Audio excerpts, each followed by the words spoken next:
People, welcome back to the 25th episode of the Backpacking Psychonaut. In today's episode, we're going to be talking about my story with social anxiety, and this is going to be the start of a mini series on social anxiety, which is going to be discussing how I overcame it and the things I did, all the mental barriers I went through, all the good habits I instilled to overcome social anxiety and start building confidence in my life. But I think before we get into the series, which is going to have 9 parts, I think it's important for me to tell you my whole story, and for you to understand really my mindset going through life and how I've dealt with social anxiety and why I had it and how much it inhibited me from living the life I wanted to live. Like, it got to the point where it literally ruined my life. Like, I wanted to kill myself.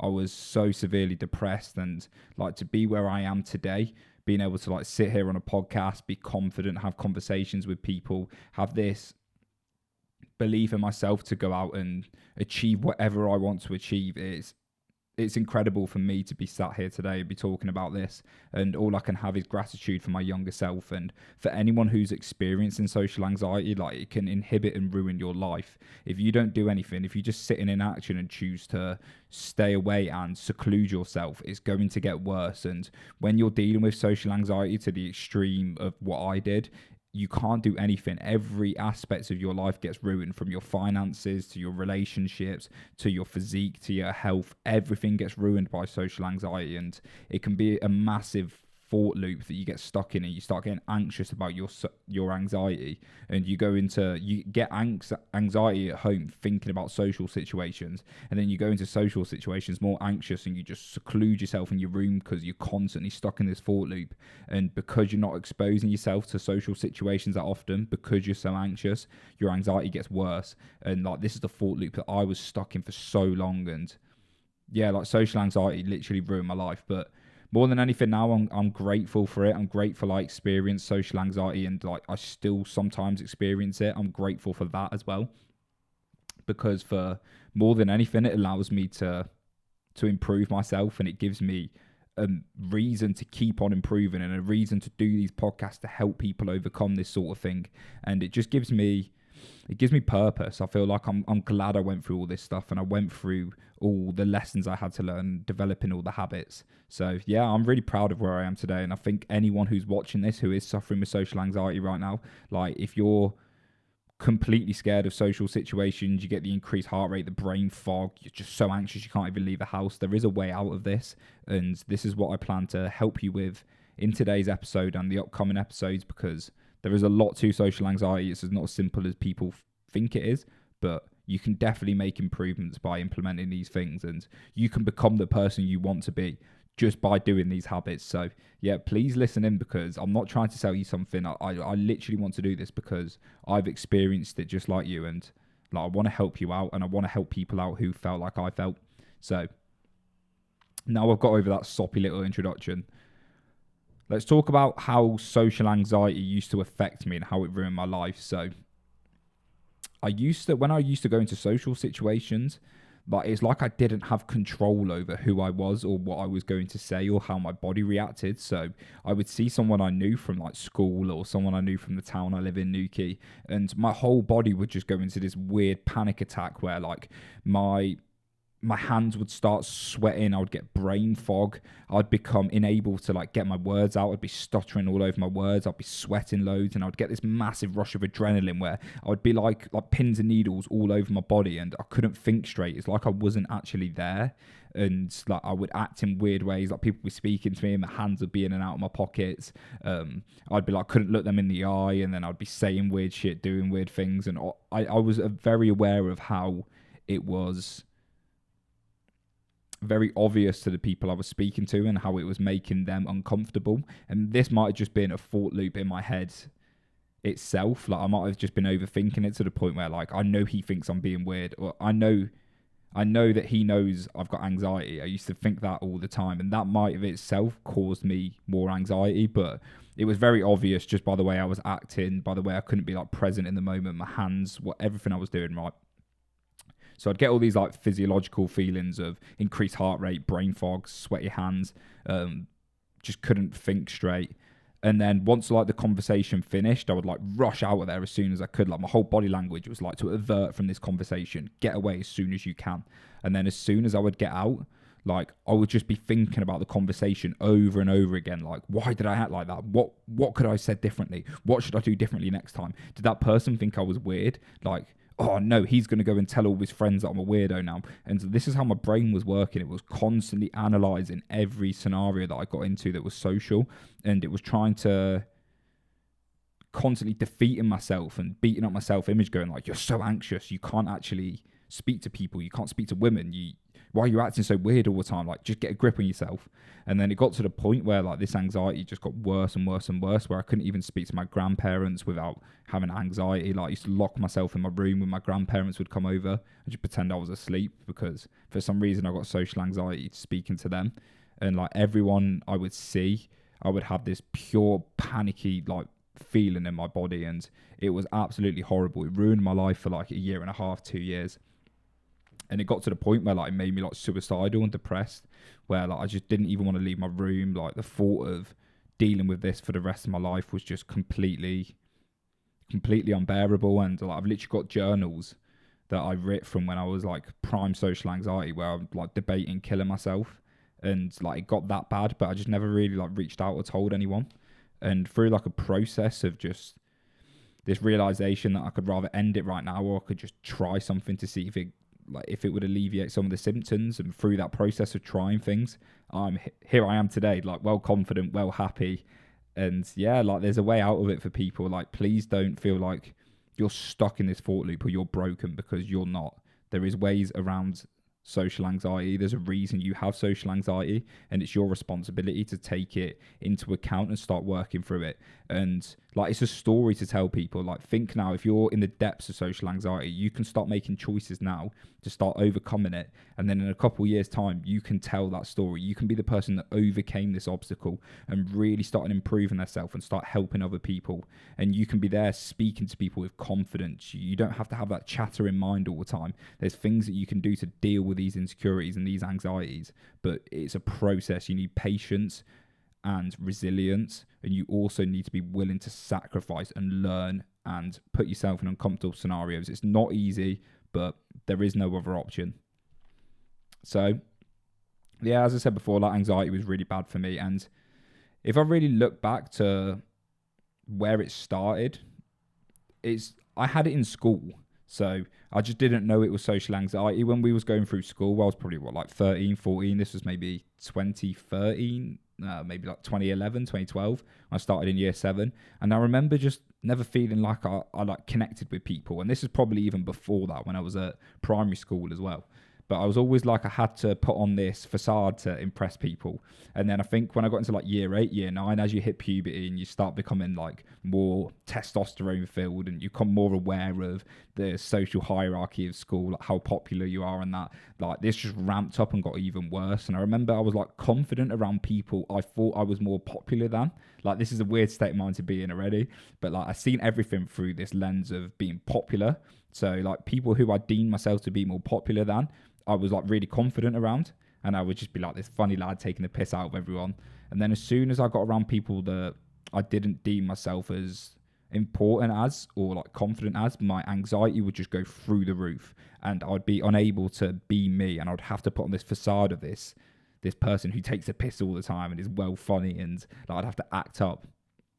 And like especially around women as well. Like I was in year 8 and you're going through puberty, like all you can think about is girls, and I was so anxious around girls. Like I couldn't even speak to a girl, like look her in the eye without like getting weird feelings. But I just didn't know what it was back then. I just thought, oh, this is just who I am. This is like, everyone feels this.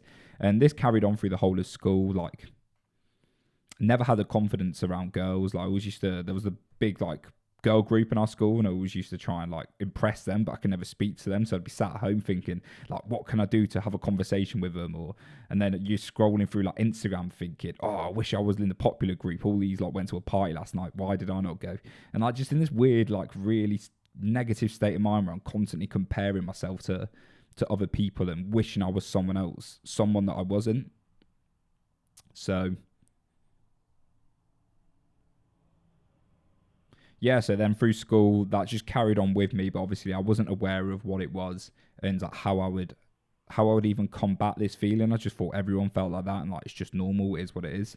And then as I got passed through school, I went to Truro College. So I'm guessing for those that listen, and most of the people are from Cornwall, there might be some people from elsewhere. But so in Cornwall, you got this like one college that everyone goes to. And I'd just gone through year 11, started like smoking weed a little bit, thinking I was cool, thinking I was like really hard. Part of like the popular group, so I seemed, but like never acting myself, always acting up to be this like lad, this person who goes out and takes a piss out of people, goes out on parties a little bit, smokes a load of weed, like not aligned with who I was at all, but like just trying to portray this version of me to try and make people like me. And then I got to Truro College, and I remember like this is the first time I've really realised that I'm not good at making friends, because you grow up in school, right, and you grow up with all these people, so you're just friends with people because you've grew up with them. So like because you've known them for so long, you're just friends with people. But like when you go to college and you leave school, this is your first chance to like meet new people, and you can kind of reinvent yourself. And I got to college and I just had no friends at all, and I couldn't speak to people. I felt like I had to put on this facade of I'm this stoner, this like really cool lad who like smokes weed all the time and is well hard, and like complete opposite of that, like little pussy, just fucking didn't even want to like speak to women. But like I'm just putting on this facade trying to be this different version of who I want to be, or who I perceived would be popular, again, looking through that popular lens. So then I had no friends in college. I remember just walking around on my own all the time, like sitting in the library, listening to people, like imagining myself talking to them, like thinking, oh, I wish I could be in that conversation, or I wish that that person could like me. And then I went into media, and there was these four lads that were like sound as fuck lads now I look back at it. But all I could think of was like, what could I say to impress them? How could I be in their group? Imagine what life would be like if I was in their group and I was going out smoking weed with them. And so a year went by at college, didn't make any friends, like really suffering with social anxiety and insecurity. I used to get like really insecure about my face as well. So there's another one, like I used to have a really like not a chubby face, but maybe like just a little bit too much body fat, as you do. I was just eating chocolate biscuits all the time, really like bad diet. So I gained a little body fat, and like it really shows on my face when I gain body fat. Like it's the first place it goes is my face. And I used to like be so insecure about like the size of my face. So I used to think I was like really fat in the face. So I would always do stuff like chew loads of chewing gum to try and get a jawline, or yeah, I'd drink loads of water to try and hydrate my face so I wouldn't have so much water retention. And I was like so focused on like, oh, my face looks weird. I look so weird, and like so many self-image problems. And I don't know where I went from that. But yeah, so I was in college, didn't have any friends, and I dropped out of college and went to sixth form, which sixth form was all right because obviously I knew the people from school, so I didn't feel as insecure there. But alongside that, I managed to get a job working in a supermarket, and it wasn't a supermarket, it was a DIY store. So I started working at B&Q, and this was kind of like the first little bit of confidence I gained in myself. And this is what I really say to people, like it's good just doing novel things sometimes, because like when you're stuck in anxiety, when you're stuck in the depths of social anxiety, like even just something little as talking to someone can be really rewarding once you get through it. And even if you struggle and you're quite clearly anxious, it's like a little win for you. It's something you haven't done before. And like when you're socially anxious, you need to look at these little wins, because these little wins are subcomponents of the bigger confidence. And the more little wins you can get, the more confidence you're going to build. So yeah, I started at B&Q, and they teach you to be like little salesmen. So like I was working on the paint department. I can't remember the name of it. Decor. Yes, it was the decor department, right? And I used to like mix paint for people. Sick job. I used to love it. The people there were super friendly as well. But I joined there, and they would teach you how to be like a little salesman. So you'd have to go and speak to strangers, like customers who came into the store. And through this, I really got like my first experience into truly interacting with people. And yeah, like I was good at it. I made loads of friends there. Like everyone used to love me. I used to like be a little salesman, talk to like strangers and just like get them to buy extra add-ons. So they're coming to buy some paint. I'm like, yeah, dude, you need a paintbrush. Like, come with me. Like just being confident, being whatever. And I was seeing myself like, wow, I'm actually starting to improve. But as soon as I would speak to someone my own age, as soon as I would speak to a woman that I found pretty, my anxiety would come straight back, and I would go straight into this weird little weird little like version of me that's not confident, that's really anxious. And this again is me seen through the lens of popularity. Like, this person is deemed more important to me, so my self-image is like down here really. And as soon as I seen someone that I found attractive, or someone I found my age who would have like importance to my social group, my anxiety would go through the roof. I'd get really socially anxious. So at this point, I'd just turned 18, and this is when I first went out and partied. Like, I partied a little bit at house parties with that before, but never really been like a big drinker. But as soon as I turned 18, I was like, whoa, you can drink alcohol and you can feel 10 times more confident. And this led me down like a dark path of just going out all the time, going out drinking. And then eventually one of my mates introduced cocaine, and we just started getting on the drugs and drinking all the time. And I deemed it as like the best thing that ever happened to me at the time, because I could go out and finally be myself. I could finally have conversations with people without having that nagging anxiety there, without having the feeling of insecurity. And it was only because I was numbing my emotions. I was just numbing the feeling of having social anxiety, because when you drink and when you do like cocaine, it literally is just blocking the receptors in your brain that are interpreting anxiety. So you're getting this like false sense of confidence.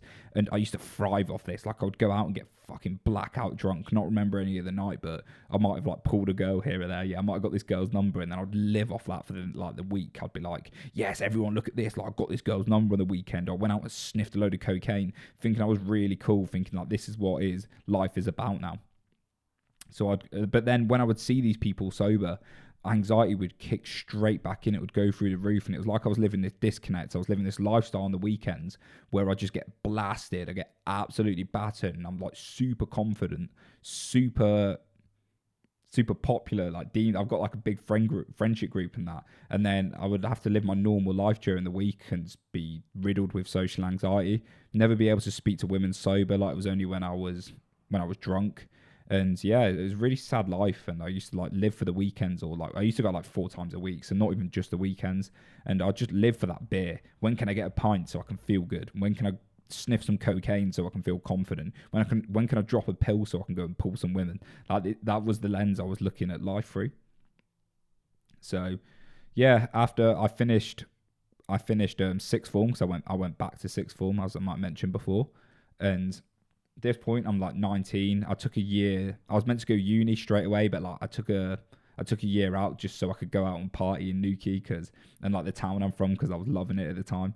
So like this whole year, all I did was not deal with my insecurities, not deal with my anxieties, not improve myself, but just go out and party every night. 3-4 times a week, I would go out dropping pills, sniffing coke, drinking. And what this was subconsciously doing was actually making my anxiety worse, because when you do all these substances, when you're taking loads of MDMA, when you're sniffing loads of cocaine, when you're drinking all the time, you're ruining your serotonin levels. So your mind actually can't produce as much natural serotonin, because when you take these drugs, you're spiking your serotonin levels, and then because your serotonin levels have been spiked, when you come off them, they have to go back down to level out again. So you're constantly playing with the brain chemistry, and also like your dopamine receptors, and you're constantly producing cortisol in your body because you're hungover, and alcohol's poisoning your body. So all these like chemicals in your brain and the way your body's working is just making you more anxious. So I was stuck in this thought loop of thinking like, anxiety gets better when I drink, so let's keep drinking. But I didn't realize that the drink was actually and the drink and the drugs were causing me more anxiety. So I was pursuing the thing that was making me more anxious, which is like a pure illusion in itself. And that's what like addiction is based off. Like, people who are addicts actually suffer with that, where they think the thing that makes them feel better is actually relieving their suffering, when in actuality it's the thing that's causing their suffering.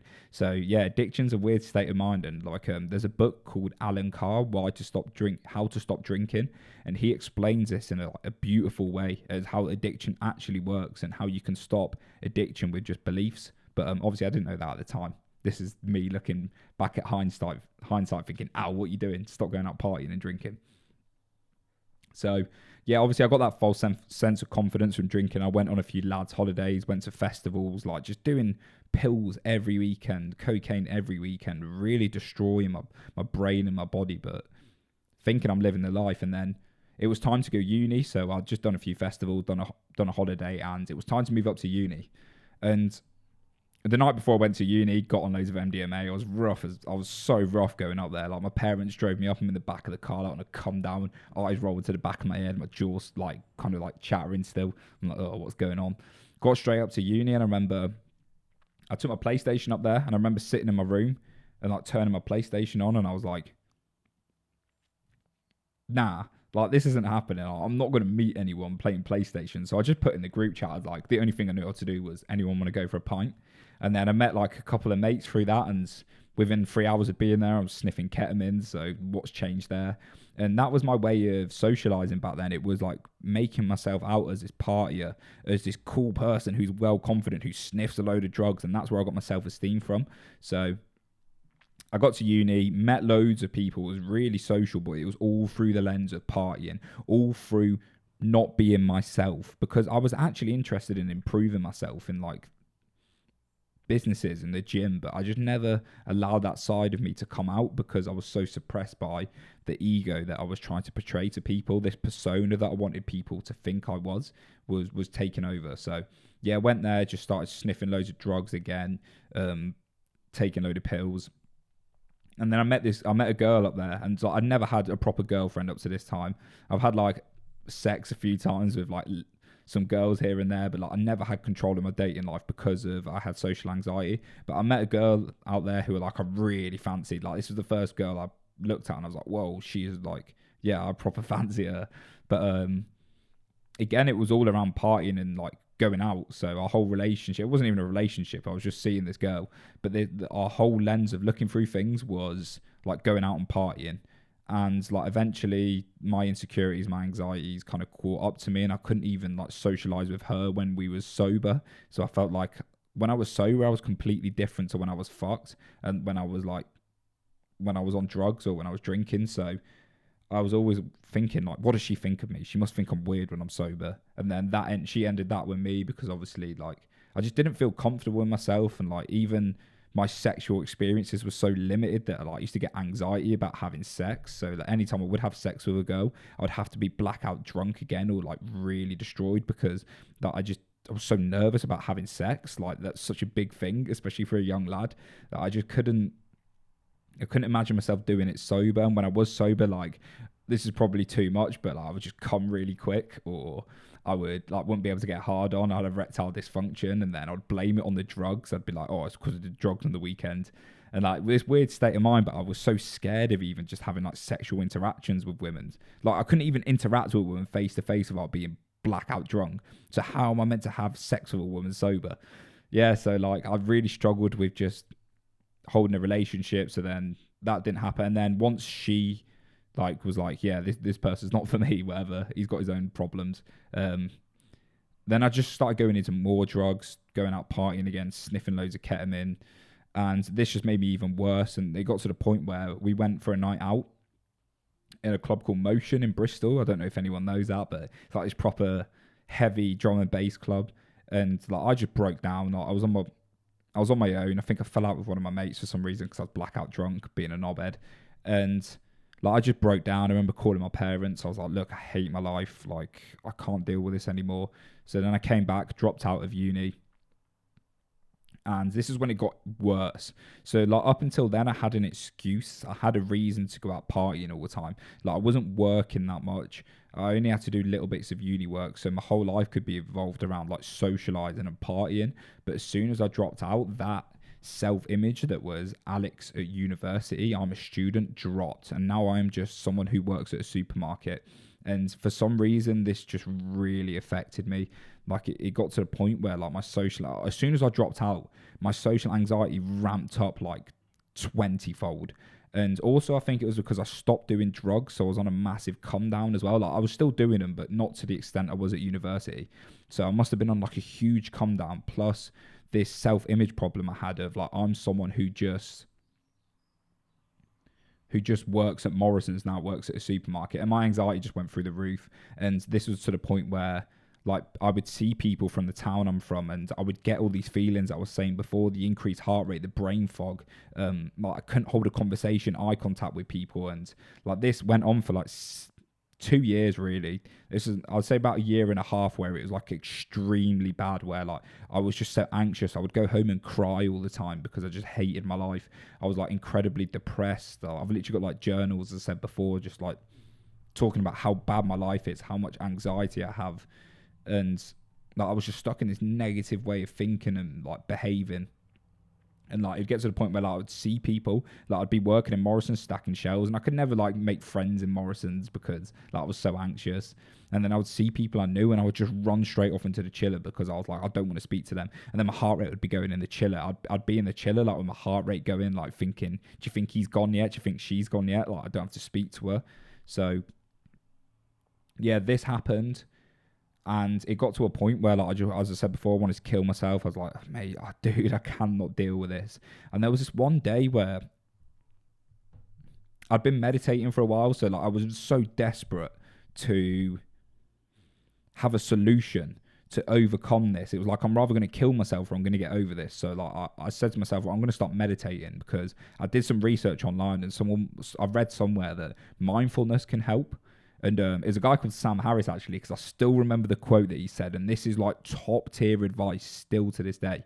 So he was saying how anxiety is a frame. So it's just a framework that you're giving that anxiety. It's a story you're telling yourself. So the physiological effects of like the physiological feelings of social anxiety or anxiety itself exactly the same as excitement. The way it feels in your body, the chemicals that you produce, excitement and anxiety are exactly the same. So why is one negative and one's good? It's a story you're telling about yourself. It's a story you're giving to that feeling. So anxiety is just a framing issue. And I remember reading this, and he was like, he used the metaphor as like if you go on a roller coaster and you get like excitement, that's the reason you go on a roller coaster for. But like you go into a social situation and you feel anxiety, you've just called it anxiety when you could just call that excitement. And like I remember him just putting it in this way, and I was like, whoa, like there's a possibility for me to change the way I think about anxiety and start feeling different. And I've read more into his work, and like Sam Harris is amazing for people who want to start getting into meditation or just want to like discover the nature of reality, or even if you want help with social anxiety. So yeah, I started meditating, and I only meditated like a couple of times. And I remember being at work, I was putting stock on a shelf, and I had this literally 10 seconds of pure bliss.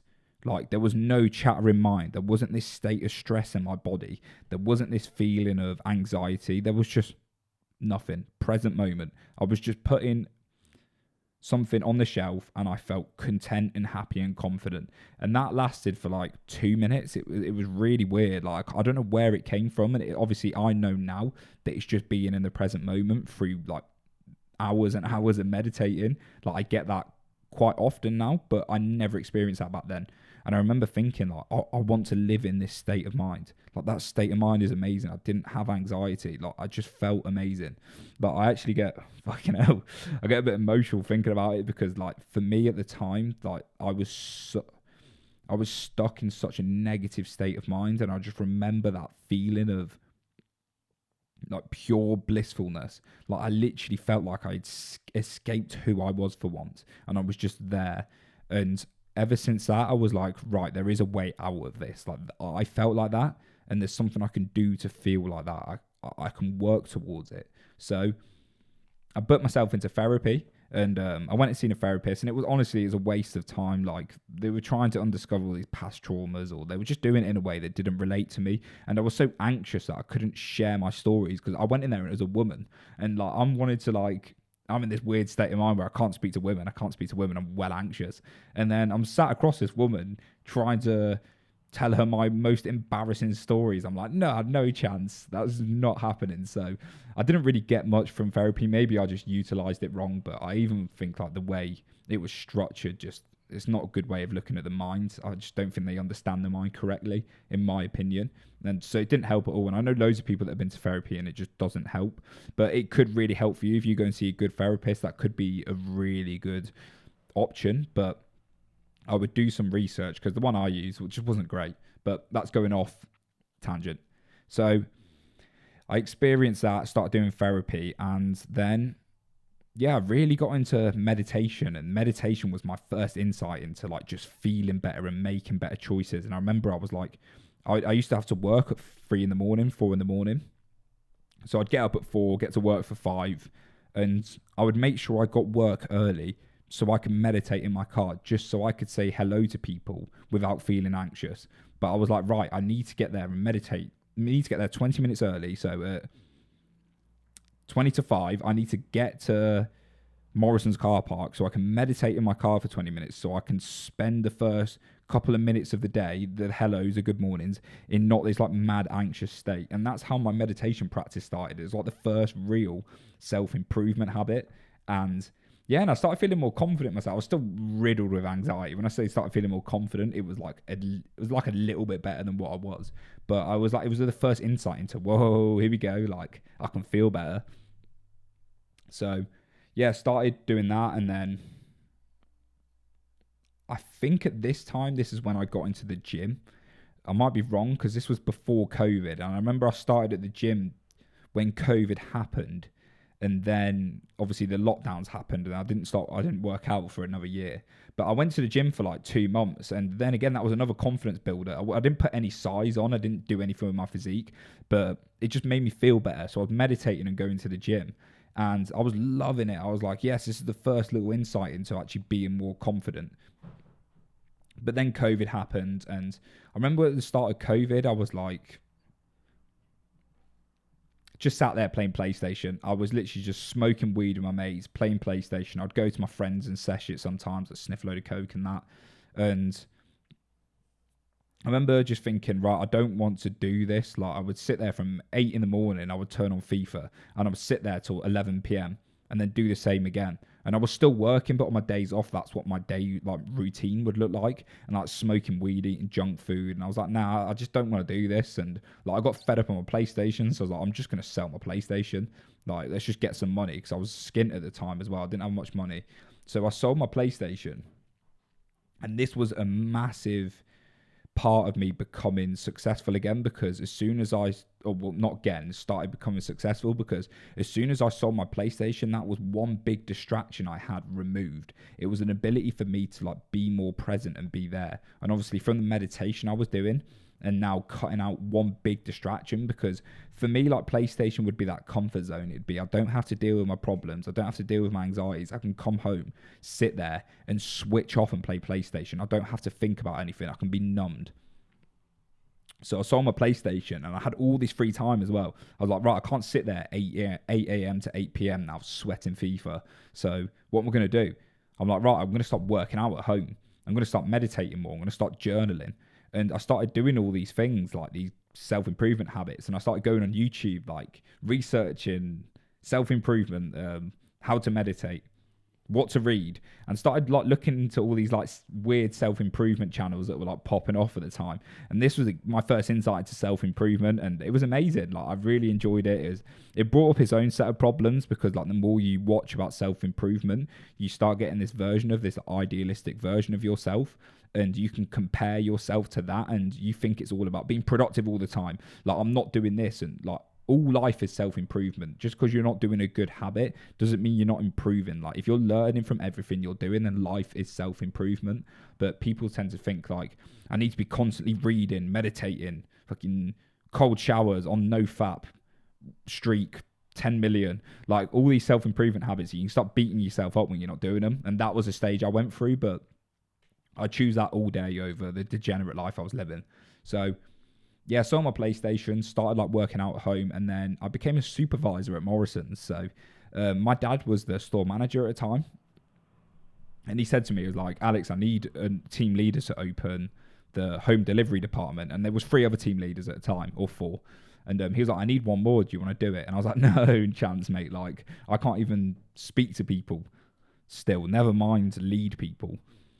And then he just put me forward for it. And then through that, we started this supervisor job, opening this home delivery department. And it was really difficult. Like, we didn't have the resources to open the department properly. It was a hard couple of months, but I learned so much in that couple of months of how to speak to people, how to take on responsibility, how to be a leader. And this, improved my confidence tenfold. It was a massive thing for me, just like being responsible for something for once and having a reason to push myself out my comfort zone. Like I had to ask that person there to go and pick this sort of stock, because if not, the van wouldn't go out, and then we wouldn't be able to achieve our goals. I would have to have team briefs in the morning and let people know what they need to do for the day. And for someone who's like incredibly socially anxious, that is a big task. But like, I felt like I just embodied it because I had responsibility. I had something bigger than me. So this is another thing I could say for people who have social anxiety, is look for something that's bigger than you. You need a reason to go and like really push out your comfort zone, like take some responsibility on, because that responsibility is going to give you purpose. It's going to give you a reason to put your anxiety to the side and push through it. Like even if that anxiety is there, you have to go through it. You have to deal with it. There's nothing you can do, because that is your job. It's your purpose. So yeah, taking the supervisor job at Morrison's really allowed me to develop just communication skills and gain confidence in myself. And this went on for I was a supervisor for like 2 years and I absolutely loved it. Like there was times where I'd complain, I'm like, working in a supermarket, this is shit. But yeah, the growth I made from that job itself was, incredible. And I'm really grateful for that opportunity. I can't stress that enough, how just taking on that little bit of extra responsibility can really grow you. But still, as I'm gaining more confidence, I'm still incredibly socially anxious to the point where like, I'm still not speaking to women properly. I'm still avoiding just like pushing out my comfort zone and meeting new friends. And I want to say as well, one thing I did through the whole of this, which I forgot to mention, was like I'd go on Instagram and social media and I would just scroll through and like subconsciously like envision myself being one of the popular kids. So I'd see someone with like 100 likes, 200 likes on their photo, and it'd be a group photo with him and all of his mates. And I would imagine myself being in their group. I would imagine myself like being the confident one in their group, someone who gets that many likes and is that important. And like, I used to buy likes on Instagram. Like, how sad is that? Like, I used to like post a photo and it'd be like, if I don't get 100 likes, if I don't get 80 likes, I'm not popular. So I'd go and like buy likes from these like weird Indian guys, and like, I would just get like 80 likes in like 10 minutes. And I'd be like, yeah, I'm well popular now. People are going to think I'm cool because I've got 80 likes. So I would do that. I would like envision myself being someone, and all this was doing was subconsciously, again, comparing myself to others. I was just beating up my own self-esteem by wishing I was someone else, by wishing I was someone else, like not living in the present moment and always wanting to be someone else. And this is one thing like social media does. I'm going to go into a different podcast, but it really makes you think. It really makes you compare yourself to others, and you're comparing yourself to the highlights of their life. They're carefully cultivating this persona that they're putting onto social media, and you're going on like subconsciously, even consciously, but subconsciously mostly just comparing yourself to their highlights. And you don't see that person's day-to-day life. You don't see what they're experiencing, what they're going through, the anxieties they have. You just see this polished and shined persona of them that they've carefully cultivated to put on social media. So one thing I did, which I think I'm coming up to it, so I'm going to discuss that a bit more. I came off Instagram and social media, but that'll be for just in a second. So when all this was going on, when I became a supervisor, we came out of COVID, and I was like, right, I'm getting into the gym. Like, this is when I'm going to get in shape. I'm going to sort my physique out, and I'm going to build some confidence. And like, the gym just overtook my life. For me, sorry guys, I got something stuck in my throat.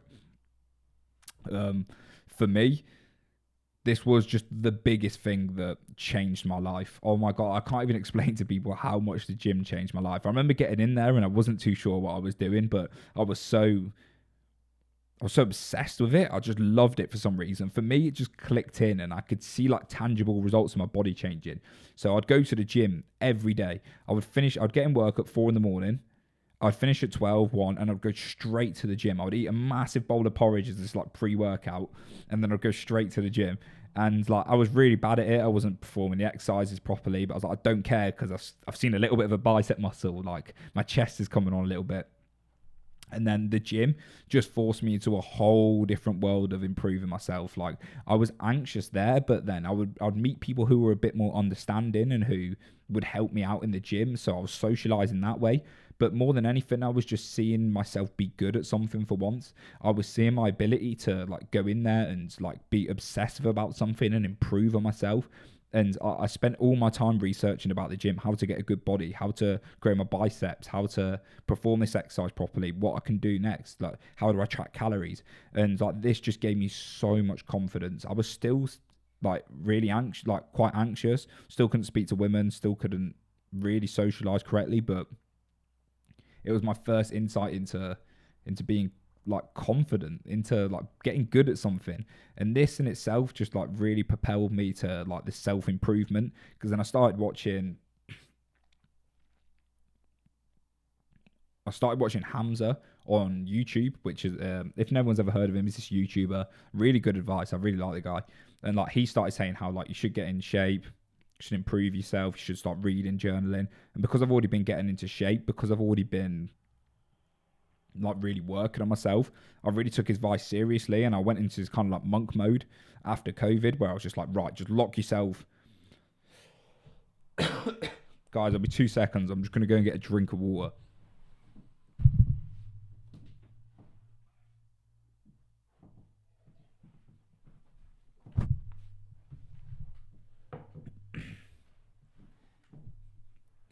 Right, I can't really remember where I was up to. I need to make sure the microphone's still working. I hope the audio quality sounds good. I moved the microphone around. So let's go from here. So I watched Hamza, and he started saying how you should be like journaling, reading. And because I started watching him originally for fitness advice. So I started just implementing all the habits he was talking about, like journaling, meditating, like really getting onto it, like taking self-improvement really seriously. And this just made me more confident, made me more better. I was in this kind of monk mode. And like the next couple of years after this, so this was just after the last lockdown in COVID, which was maybe 2021.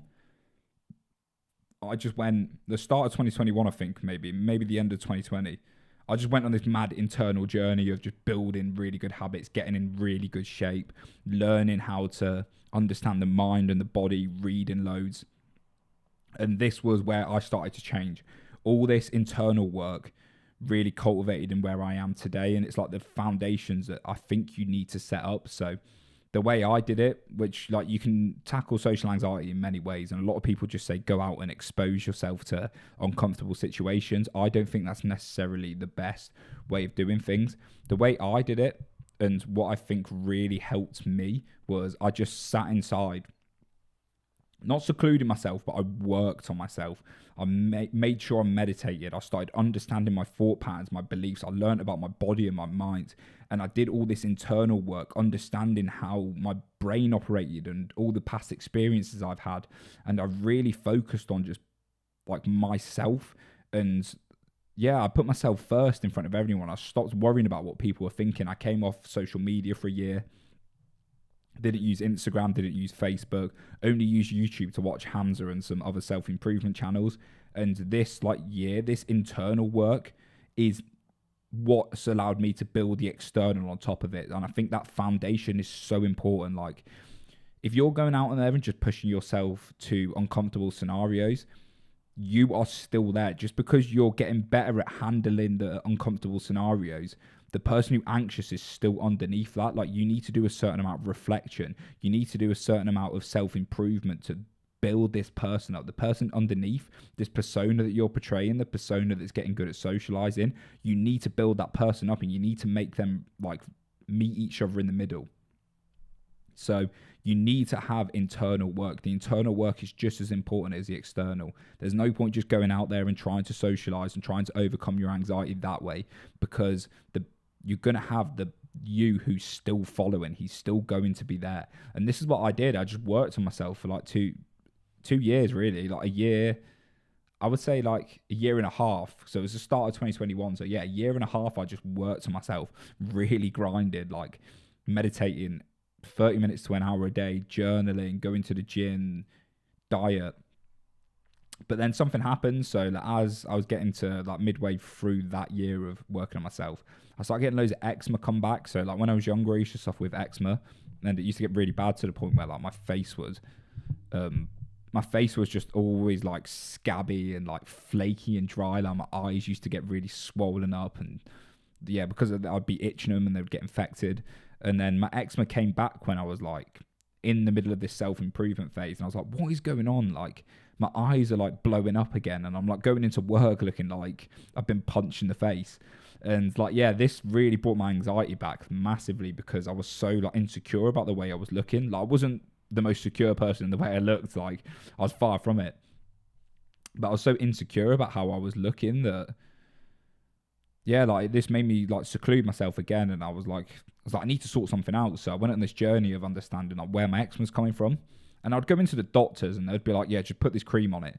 And then I'd put a cream on it, it would go. And then I would stop using the cream and it would come back. And I'm like, this isn't solving the problem. This is just masking the problem. So like, what's going on? And this is going to relate back to social anxiety, guys. So just stay with me. So then I had worked with this company, which I'm going to be interviewing the guy who started this company very soon. And they really educated me into like where your eczema is coming from. And I found out like my eczema is coming from the foods I'm eating, and I'm eating foods that are making me inflamed in my gut.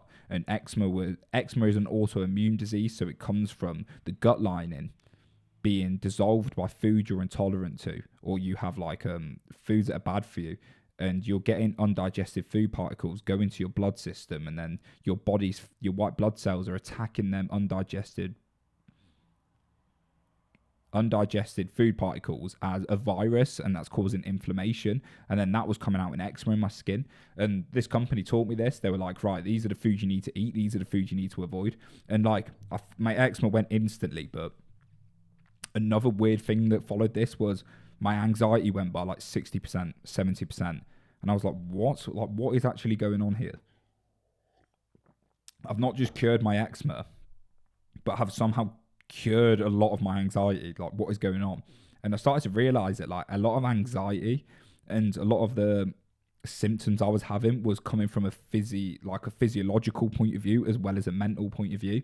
And when I cut out foods that were making me intolerant, when I cut out foods that were causing me inflammation, this was allowing me to get clearer. My body wasn't as inflamed all the time, so I wasn't getting the increase in cortisol, the increase in adrenaline, which these stress hormones cause anxiety. I wasn't having an unbalanced gut biome, which was full of bad bacteria, which was causing anxiety. I was eating foods I was meant to eat. Like I cut out loads of carbohydrates. I stopped having dairy. I stopped having all like bread, gluten, still stayed with oats, but eventually I cut out oats, and that made a big difference. And I cut out all these carbohydrates and I started feeling amazing. Like I didn't feel as anxious. I still had like a little bit of anxiety there, but this is like manageable anxiety, not like crippling death anxiety. So yeah, then I was just like, whoa, this is crazy. Like I've just stopped eating foods, and this has made me feel massively better. And with this, plus like cutting out all the social media, being on my self-improvement, I just went upwards trajectory at this point. Like my life just started getting better and better and better. I think I went on like even a date at this point, which I'd not done in like 2 years. And like, I was a little bit anxious when I went to the date, and then I started speaking to this girl, and I had to go out and drink, obviously, of course. But I remember before that, I didn't feel as anxious. So like, I was getting a little bit better at speaking to women as well. I would like push myself out my comfort zone a little bit. And yeah, this was just a process of the compound effect kicking in. A lot of my anxiety got cured by me being on self-improvement and me being proactive and improving who I am. Because just think, right, we've evolved this social dominance hierarchy. Like there's this dominance hierarchy that has been evolved in our brain through natural selection, right? So we evolved, and we was in this hunter-gatherer tribe, and something in our brain has had to interpret where we fit in this tribe, because we need to adapt our behaviors to make sure the people around us are respecting us. We are social creatures, and without each other, especially in the hunter-gatherer times, without each other, we're dead. So you need to make sure that people around you like you, and you doing the right things to keep them on your side, so you get access to resources, access to mates, and ultimately you get access to passing on your genes. So we've evolved this social dominance hierarchy that helps us adapt our behaviors, and it makes us feel and act in certain ways due to how we how our brain interprets our relationship to the conceptualization of the social dominance hierarchy. Don't know if that makes sense. I think I've worded that quite well. So this like dominance hierarchy, it's just how good you think you are, your self-image. And when you improve yourself and you see yourself getting good at things, your self-image is going to go up, and your social anxiety will naturally get less. It really works like that. So like the compound effect kicked in. Like I was doing all these good habits, started improving myself, and then I got to the point where like I could put myself out of my comfort zone a lot easier, and it all started working. And then I went traveling. Like traveling really pushed me out of my comfort zone and started meeting new people. And I'm here today now I still experience social anxiety, but I can observe that anxiety through meditation and through like improving myself. I don't feel attached to the feelings of social anxiety. It's like I can just go out there and be who I want to be, and like if social anxiety comes up, that's fine, I'll push through it. So all of these things, all these self-improvement habits that I'm going to be discussing in the next couple of episodes are going to really allow you to overcome social anxiety. And I really hope this episode today has helped you realize that like you can overcome it, and it's kind of give you a framework of how to improve yourself. So I'm at a point today where I can go out and like I get a little bit of anxiety when I speak to women, but I can go out and meet women and I'll just push through the anxiety, and then I gain more confidence as I've been there longer. And go out and meet new people, and I still experience social anxiety, but as soon as I get there, I'm like, right, it's leveled out and I'm confident. I'm more accepting of myself. And this is just through the compound effect. It's through all these self-improvement habits and all the nine things that I'm going to talk about in these next coming weeks, all the 9 aspects of how I overcame social anxiety. So just a quick preview of what I'm going to be discussing. So mindfulness and how that helps me overcome social anxiety. My diet, which I've already discussed a little bit, but I'll go in a lot more depth. Building a good physique, again, which I've already discussed, but all these are going to be in a lot more depth and how they relate to social anxiety.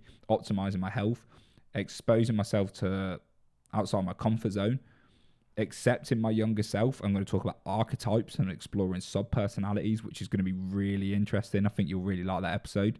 CBT, how I did like cognitive behavioral therapy on myself and challenged all my beliefs. Philosophy, and how reading philosophy changed my outlook on life, and in return, my outlook on my self-image. Optimizing my sleep and staying away from social media. So I'm going to talk about all these and how to do them correctly and how they actually affect social anxiety in a lot more depth. But I think this episode was really important just to get the base knowledge of what social anxiety is. So people, that was my life story. That was pretty much my whole life. I don't know if anyone's still listening at this point. I don't know if this is even going to be a listenable episode. I don't want to scare anyone off, any listeners, but I think if you listen to my podcast regularly, or if you're suffering with social anxiety, this is going to make our connection a lot deeper, and the content's going to hit harder. So I think this was really important, and I hope it's helped. I don't want to make it like too narcissistic all about myself, but I think this was an important thing for me to do, just to set the foundations for the rest of this mini series about social anxiety. So yes, people, thank you very much for listening. And yeah, I'll see you all in the little sub-components of episodes that are coming up about social anxiety.